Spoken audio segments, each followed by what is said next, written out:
Hello, my friends. Welcome back to Storytime with Rebecca and Cal, of course.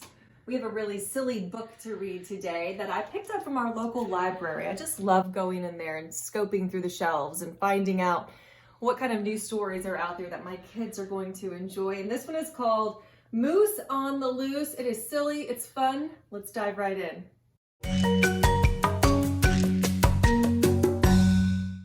Moose on the Loose. Written by Kathy Jo Wargan, illustrated by John Bendel Brunello. What would you do with a moose on the loose? Would you chase him, or race him, or stand up to face him? What would you do with a moose on the loose? What would you do with a moose in your yard? Would you ask for a ride, or invite him to slide? What would you do with a moose in your yard? What if that moose came to live in your house? Would you read him a book? Would you teach him to cook? Would you ask him to dance? Would you dress him in pants?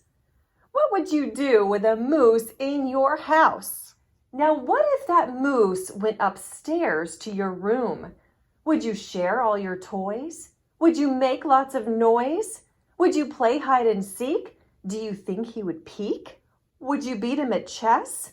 Would he make a big mess? Would you ask him to sing and then crown him as king? What if that moose started wearing your socks? Would you cry? Would you yell? Would you tell them they smell? Would you give him 2 more and then bid him farewell? And what if that moose took a bath in your tub? Would you give him 2 boats? Would you see if he floats? Would you towel him dry? Would you tell him don't cry?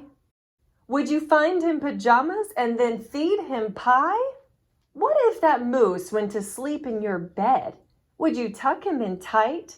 Would you kiss him goodnight? Would you plump up his pillow and turn out the light? Would you tickle his toes? Would you pinch at his nose?